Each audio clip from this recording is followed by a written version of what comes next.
जोड़ कर करूं प्रार्थना, मुझको भूल न जाना। हाथ जोड़ कर करूं प्रार्थना, मुझको भूल न जाना। तेरे दर पर लगा रहे बस मेरा आना जाना। तेरे दर पर लगा रहे बस मेरा आना जाना। दिन पे दिन ये दिन पे दिन ये सिलसिला चलाए रखना। दिन पे दिन ये सिलसिला चलाए रखना। मरते दम तक सेवा में लगाए रखना। मरते दम तक सेवा में लगाए रखना। इतनी कृपा सामने बनाए रखना। इतनी कृपा सामने बनाए रखना। मरते दम तक सेवा में लगाए रखना। मरते दम तक सेवा में लगाए रखना। बोलिए बाके बिहारी लाल की जय हो। आज के आनंद की जय हो। भक्त हमेशा एक ही मांग रखता है प्रभु के चरणों। प्रभु क्या पता कि जीवन का अंत कब हो जाए। उम्र बीत रही है, धीरे धीरे उम्र चली जा रही है, इसलिए हर पल वो भक्त सावधान रहता है और यही कहता है सरकार ये मन आपके चरणों में लगा रहे। यही सबसे बड़ी हमारी सेवा बनी रहे आपके चरणों में सरकार। स्मरण रखना, मृत्यु की 4 घंटी बजती है। 4 घंटी कौन कौन सी? पहली घंटी बजी, बाल सफेद हो गया, ये पहली घंटी है। सावधान हो जाओ। कितने भी भैया कलर मेट करते रहो, बाल काले करते रहो, पर पहली घंटी तो बज गई। दूसरी घंटी बजी, आंखों से दिखाई देना कम हो गया। तीसरी घंटी बजी, 32 दांत बाहर निकल आए। चौथी घंटी बजी, घुटनों में समस्या होने लगी। ये 4 घंटी बजेगी, संभल जाओगे तो ठीक है, नहीं तो फिर सीधे घंटा बजेगा, प्यारे घंटा। और मौत की शहजादी आएगी, लेके चली जाएगी। स्मरण रखना प्यारे, जीवन का सबसे बड़ा वो श्रेष्ठ क्षण होता है जब हमारा मन ईश्वर की सेवा में लगता है। जीवन में नाम जपिए, धाम का दर्शन करिए, भगवान के गुणों को सुनिए, भगवान के लीला का दर्शन करिए। नाम, धाम, गुण, लीला, इन 4 चीजों को समझ लिया जाए। भगवान का नाम जपने को मिले, खूब जपते रहो, हमेशा जपते रहो, क्योंकि कलयुग केवल नाम आधारा, सुमिर सुमिर नर उतरहि पारा। बहुत महिमा है नाम की, तो नाम जप करिए।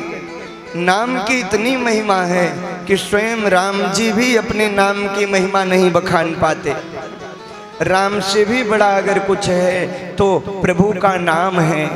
राम एक तापस तिय तारी, नाम कोटि खल कुमति सुधारी। राम जी ने तो एक अहिल्या का उद्धार किया, पर नाम ने न जाने कितनी अहिल्याओं का उद्धार कर दिया। कहाँ करो लगी नाम बड़ाई, राम न सकें नाम गुण गाई। नाम की बड़ी महिमा है, धाम की महिमा है। जीवन में समय मिले तो भगवान के धाम में जाया करिए, जहाँ मेरे परम प्रभु अपनी सुंदर लीला करके गए हैं ना, ऐसे धाम पे अवश्य जाएं। अवसर मिले वृंदावन चले जाओ, अयोध्या चले जाओ, बाबा विश्वनाथ की नगरी में चले जाओ, खाटू श्याम की नगरी में चले जाओ। जब अवसर मिले तब धाम में जाओ। किसी भी धाम में जाओ तो 3 चीज को अवश्य करना।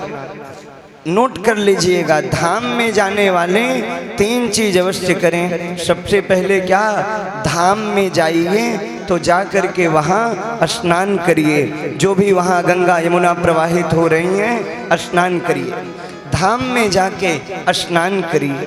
दूसरे नंबर पे उस धाम के पुजारी से, वहाँ के संत से, वहाँ के विद्वान से उस धाम की महिमा को सुनिए। और तीसरे नंबर की बात, उस धाम में जाकर के कुछ दान करिए, जो भी परमात्मा ने आपको व्यवस्था दी है वहाँ जाके दान जरूर करिए। 3 चीज करने से क्या होता है, स्नान करने से तन पवित्र होता है, महिमा सुनने से मन पवित्र होता है, और दान करने से धन पवित्र होता है प्यारे, धन पवित्र होता है। धाम में जाके 3 चीजें जरूर करें, नाम धाम, भगवान के गुणानुवाद को सुनते रहें। जब भगवान के चरित्र को सुनते हैं, भगवान के उन भक्तों की कथा सुनते हैं जिन्होंने भगवान की सेवा करते करते अपना संपूर्ण जीवन समर्पित किया, उनके जीवन में कितने संकट आए, जब उन्हें रास्ता मिल गया, वो अपनी मंजिल तक पहुंच गए, तो हम भी पहुंचेंगे। इसलिए भगवान का गुण सुनिए, भगवान के लीला का दर्शन करिए, रूप का दर्शन करिए। रूप दर्शन करने से क्या होगा, हमारे नेत्र सुंदर होंगे। नेत्र की सफलता तभी है जब इस नेत्र से लड्डू गोपाल को निहारा जाए, इस नेत्र से बांके बिहारी लाल को निहारा जाए। भगवत प्रेमियों, श्री रुक्मिणी जी ने अपने सद्गुरु के वचनों को मान करके निष्ठा विश्वास से नारद जैसे संत की सानिध्यता को प्राप्त करके करुणा में गोविंद को पति रूप में प्राप्त किया। रुक्मिणी जी को प्रभु द्वारिका लेकर के गए। श्रोताओं, श्री रुक्मिणी जी द्वारिका पहुंचे, भीष्मक जी गए, कन्यादान हुआ। देखो, बेटियां पराई होती हैं, एक न एक दिन बेटियों को जाना ही पड़ता है। रुक्मिणी जी भी अपने ससुराल आई, माता सीता भी अपने ससुराल गईं। हमारे वहाँ सबसे ज़्यादा अगर कोई करुण प्रसंग है तो बेटी की विदाई का प्रसंग है, जो कभी ना रोया हो। अगर ऐसा भी जब अपनी बेटी को विदा करता है तो वो भी अपने आंसू संभाल नहीं पाता है। बेटी विदा करते समय उसे भी रोना ही पड़ता है। जाके पग नहीं फटी बिवाई, पीर पराई क्या जाने, जिसने बेटी को जन्म ही नहीं दिया, बेटी की विदाई क्या जाने, बेटी की विदाई। बेटी की विदाई आज भीष्मक जी ने कन्यादान किया, बड़े आनंद के साथ प्रभु का विवाह सुसंपन्न हुआ। भगवत प्रेमियों, रुक्मिणी जी जब से ससुराल में आई, सास ससुर की सेवा करते, प्रजाजनों का ख्याल करते, सभी कहते रुक्मिणी जैसी महारानी सबको मिले। और एक बात बताऊं, रुक्मिणी ने जीवन में कभी भी क्रोध नहीं किया था। रुक्मिणी जी ने क्रोध नहीं किया। कन्हैया मन में विचार करते कि रुक्मिणी क्रोध में लगती कैसे है, परंतु रुक्मिणी जी को क्रोध आता ही नहीं था। एक बार तो ठाकुर जी मन में विचार किए, चलो देखें रुक्मिणी को क्रोध में कैसे लगेगी। आज ठाकुर जी आए और विनोद में प्रभु ने कहा, रुक्मिणी तुमने मुझसे विवाह क्यों किया। प्रभु कह रहे हैं रुक्मिणी से, तुमने मुझसे विवाह क्यों किया। शिशुपाल आया था, तुमने उसे छोड़ करके मुझसे विवाह कर लिया। फिर भी रुक्मिणी जी को क्रोध नहीं आया।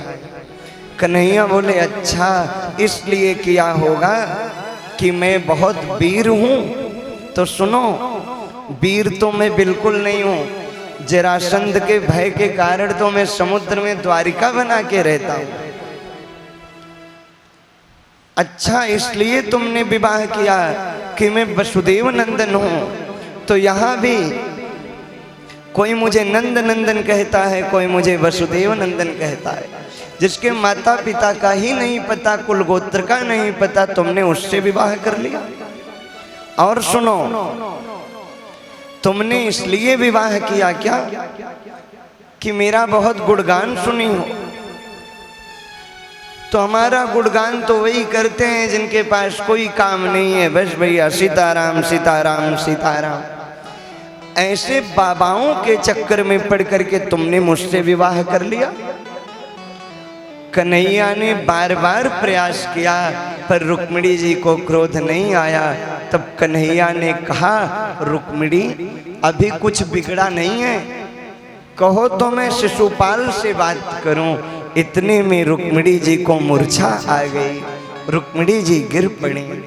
कन्हैया जल्दी से जल का छींटा दिए। जब रुक्मिणी जी को चेतना आई, कन्हैया बोले, देवी क्षमा करना, हमने ऐसे हास्य में कहा क्योंकि बचपन से ही मैं बड़े ही विनोदी स्वभाव का हूँ। रुक्मिणी ने कहा, प्रभु आपने बिल्कुल सही कहा, आपने जो जो कहा। आपने कहा कि मैं समुद्र में रहता हूँ, तो हे परमात्मा आप वास्तव में वहीं रहते हो जिसके मन में काम क्रोध मोह लोभ भरा पड़ा है। ऐसी जगह आप नहीं रहते, आप तो आत्मा रूपी समुद्र में द्वारिका में